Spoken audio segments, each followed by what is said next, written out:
Everyone knows that prison is filled with criminals and people who broke the law before. What if I were to tell you, though, that the officers get away with more than the inmates actually do? Check it out. Hold down, man. Suitcase this, my cell phone, I'ma charge it, don't walk with a limp. Get it knocked off or missing, you gon' get it. Next time I see your ass, you gon' leave airlifted. What's up, everybody? You already know, man. Kfrogtv back in the building. Y'all do me that solid, hit that like, subscribe button. Make sure you hit the notification bell so you can see it first. Today I'm gonna be speaking on some corruption once again, and I'm gonna be breaking it down about some of the things I seen that the officers did while I was incarcerated. I'm gonna show y'all how much of a slimeball they are. I don't know where I'm gonna begin yet though, but let's talk about it. When it comes to being incarcerated, somewhere down the line, the person that is in there was either around when the crime was committed or was part of a crime when it was committed. You understand? And for this video here, I'm gonna be speaking on one incident that I recall when an officer actually set up someone with a knife, okay? And this isn't nothing new, you get what I'm saying? This is the type of things that you will see happen all the time. But I just wanna speak on this one because it was between two rival gangs, all right?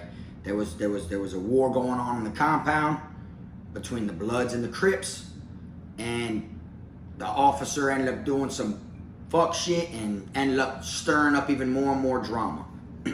Okay, now what happened was this time here at this compound was the Bloods and the Crips were going through it, and it was all over his cell phone. All right, one of the Bloods wanted the Crip's cell phone, so they wet the Crip up, took his cell phone, robbed him. All the other Crips on the compound really couldn't do nothing about it but try to, redeem their organization and try to get back at the Bloods, on the face of their brother that they actually robbed and wet up, So the Crips was, trying to low-key take out one of the, Bloods that was well known. They were trying to catch him by himself rather than rock out. You feel me? And me at the time, I was living in G dorm. This was at Calhoun. And when I was in G dorm, the Crip who had got wet up was inside of C dorm, which is the kitchen dorm. And the Bloods ran down on all the Crips after that, seeing if they want to go to war, what they trying to do. Y'all, what's up? Y'all want to retaliate for your brother? Y'all want to try to, redeem y'allself or whatnot? We'll get all y'all off the compound if y'all really want to rock out. And the Crips didn't want to go to war with the Bloods at this time, you feel me? I don't know if it's because they didn't have as many numbers as the Bloods at the time, or if they just, truly weren't living like that within. Never really know what it is, but they told them, nah, we don't want no smoke, we don't want to go to war, it is what it is. And then they started thinking of things that Crip brother did to where it was okay that they wet him and robbed him. I've seen that happen a lot, especially at Charlotte CI. A gang will hit up another gang member, and then that gang that lost the soldier won't want to go to war with the other gang, so they'll start thinking and making up reasons to where that brother there's deserved what he had coming to him. You feel me? So, but low-key, the Crips were just saying this to the Bloods at the time because, they didn't want them to eat them all off the compound, and they really didn't want to show their hand and let them know what they really had up their sleeve. So what they were trying to do is they was trying to tell them, no, we don't want no smoke, and then they were trying to get this one Blood that had a name for itself on the compound. They were all gonna go over there and try to catch him slipping and rock out against him. Whatever their plan was after that, I have no idea. But little did they know that one of the officers, you feel me? One of the officers was actually cool with the Crips. He was actually down with the Crips, and he would come tell them shit behind all the other gangs' backs and stuff like that. I won't put his name out there or nothing just in case he still works in the Department of Corrections, you feel me? Even though he is an officer, that would be me snitching if I throw his name and everything out there, you get what I'm saying? So he would literally try to prove himself to these Crip gang members just due to the fact that he has a family member on the streets that was a Crip, you feel me? So since one of his family members are a Crip, he's working inside of a prison and he's favoring the Crips, telling them shit, giving them information about who's got what, who's doing what, and the way I look at it and the way the other gangs look at it is, the Crips were working with the police at that time, because the other gangs didn't know, you feel me? They didn't know everything that officer was actually bringing to the table for them, you feel me? So at this particular time, what happened is they told the Bloods, nah, we don't want no smoke or whatever. It is what it is, blase, blase, that shit's dead. In all reality, that officer went into the dorm, which happened to be my dorm. You feel me? He did a shakedown in our dorm, and a couple bunks over from where my bunk was, he pulled out a knife. You feel me? He did a shakedown, and he recovered a knife. What he did with this knife afterwards is, people weren't really paying attention, but me and a couple other inmates, is he grabbed that knife and he slipped it in his cargo pocket, right here on the side of him. You feel me? He cuffed the knife. And he didn't take no one to jail at all. But what he did is, he took that knife and he went and planted it on another gang member. You feel me? Another gang member from the rivalry side. You see? He took that knife, boop, and decided to go plant it on someone else. Then go in there and act like he's doing a shakedown in there next and pull the knife out of his pocket and say, oh, look, this was on your bed. And he took one of the Bloods to jail, to confinement for possession of a knife. So now it's like, man, what the? And then, you know, he started snapping the shit on the officer. You feel me? And the officer was like, well, what are you going to do about it? And then he took that same knife. He never even turned the knife in then. So now Blood got put in confinement from a knife that was taken off of a Crip in my dorm. And they took the Blood to confinement behind it, right? Then that ain't it. Then the officer, after he takes that Blood to confinement, he goes and gives the knife to another Crip. So that Crip was able to use that knife when they ran up on the other Blood earlier. You feel me? Like later on, when they decided to catch that Blood slipping, the one I was talking about earlier in the video, when they ran down up on him, they ran up on him with that knife, and a couple other ones had knives and shit like that, and they decided to jump that Blood and do what they had to do to that Blood. You feel me? But all this was escalated from an officer being crooked. You see what I'm saying? And then when all that shit happened, the officer snatched up a couple more Bloods, decided to put them under investigation due to the Crip and Blood beef, but didn't snatch no Crips up. Left the Crips on the compound, you feel me? And then it made it to where a big portion of the numbers of the Bloods was in confinement, and they were out of sight, out of mind when this war was taking place. So he made it to where it was more even now between the Bloods and the Crips, you know? And then you think about it, you know, maybe the Bloods deserved it, you know, because they are the one that went up and robbed the person for their phone. But at the same time, the person that they did that to was someone that owed them money, that had a habit of getting high. So he didn't want to pay them, and he felt like he didn't have to pay the Bloods because he was a Crip, and then he invested in a cell phone. So they robbed him for a cell phone to get their money. You see how it all works? It's like the domino effect, you know? And then while those Bloods are in confinement, now under investigation due to the war going on between the two gangs, the Crips are on the compound, right? Then the officers go and tell a couple more Bloods that the knife that the Crips stabbed their brother with, that they jumped, the same knife that the officer took from a Crip and gave to the other one, that planted on the Blood in the beginning, he went and told other Bloods that your brother got stabbed with a knife that would belong to a Zoe, to try to get the Bloods to go through with the Zoes now. Because now they're wondering, how did this Crip get this knife from the Zoes? So then the Bloods start thinking that the Zoes and the Crips are tied together, and they're plotting on rocking out against the Bloods. You see? That's how flawed officers are. That's why you got to be on your P's and Q's when you're in prison. And this officer is just sitting back like this, watching it all go down. Probably going home telling his family member that's a Crip on the streets what's going on. Or his brother on the streets is telling him what to do in there. You know, you never know what it is. That's why you got to be careful, because at the end of the day, a lot of crimes are committed and a lot of rules are broke while inside of prison. But I guarantee you, no matter which compound you land at down here in the state of Florida, I don't care if it's the softest camp they've ever made, if there's no stabbings all year. I don't care if it's like that, or if it's a jungle where people are getting airlifted and leaving in ambulances 5 to 6 times a week. Regardless what camp you go to, there's going to be officers that are crooked, that bend the rules, that commit crimes while they're in there. You know, no matter how it is, whether they're physically involved with the gangs and they're giving over weapons to this gang to go attack this gang, or whether they're, you know, moving that sack, you know, they're serving. Whatever it is, there's always a way that the officers got their hands in the mix. And if you think about it, it's like, damn, y'all punish people on the streets and y'all take it out on us while we're in prison because we're inmates, because we're convicts and we've been convicted of crimes. I'm in here for selling drugs. Now all of a sudden y'all are gonna treat me like shit the whole time I'm in here because I got arrested for serving when I was making money to feed my kids. But you in here as an officer serving us. You see? So it's all messed up, you feel me?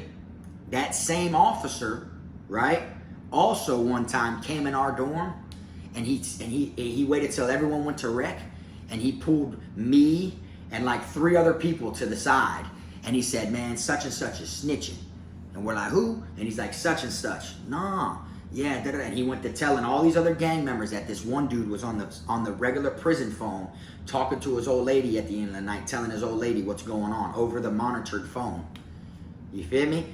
And then I guess so no one would hear it as far as the other officers or the white shirts, the captains, or the warden, or classification. So no one would actually hear the monitoring of it. He monitors his own dorm's phone calls to see what it is people talk about over the phone when you're talking to your loved ones. And then he told them, yeah, I want them off the compound. And then the blood that was there was a Zoe and then a GD. When he told them, they were like, yeah, he's like, I want them off the compound by tonight. I want him off the compound by tonight. When I come back in tomorrow morning, he better be gone. Straight up, or y'all gonna have some problems. That's what he told them. Because he knew that if they didn't do it, they knew how crooked he was. That somehow down the line, either if they don't take it out on them, he's gonna take it out on their brothers. And then throw their name on it or whatever to make it look like they were interfered or something like that. That's just how it goes down. And he worked day shift, this officer. So when he said, I want him gone by the time I come in tomorrow, I want it done tonight, that means he wanted it done on a shift when he wasn't there. He wants to come in the morning and hear that that dude was checked in, that he was out of the dorm, he was not on the compound no more, just for talking to his old lady over the phone. You feel me?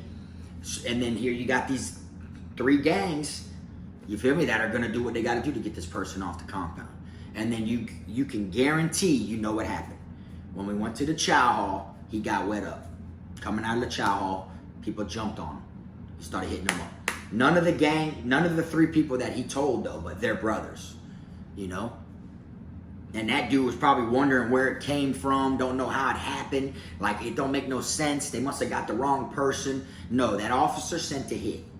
Okay, and this is the type of things that officers do inside of there, you know? And you can literally look it up because there's been officers down here in the state of Florida that have been, you know, fired and have been, you know, forced to be put on leave that reported corruption of other officers, okay? Literally.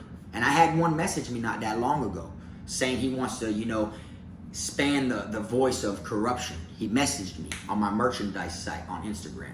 You feel me? And he said that he's been put on leave several times because he's one of them officers that he don't bully inmates. He's strict by the books. He doesn't, he'll turn his head at certain things. You know, he ain't taking it out on inmates. He's not trying to commit crimes. His job was to work as an officer, keep his mind on his paycheck and everything, and just be straight arrows. If people were to violate and go in different dorms, he didn't care. He turned his head. He let everything, you feel me? But he wasn't on that bullying inmates to get away with it, setting inmates up, bodying inmates, handcuffing them and kicking them to sleep. All that. He wasn't on that. And he would report officers who were. And what ended up happening was he ended up losing his job behind it. You feel me? Straight up. And by him losing his job behind it, he done made the news and everything. Y'all can look him up. He done went to court. He done been charged with all types of different things and shit like that. And that's just how it works. You feel me? There's no beating them at their own game. You know, there could be 50 officers on the compound and 40 of them can be by the books. 10 of them can be corrupted. Them 10 are going to outsmart the other 40 because them 10 are going to stick together. Them other 40 that are by the books, they're not going to know where to turn or who to trust. And then once it comes down to who's corrupted and who ain't, by the time it all breaks down, out of them 40 that were clean, there's only going to be 15 of them that are still clean, because the other ones are going to stick by the ones who are corrupted. That's how that shit works, you feel me?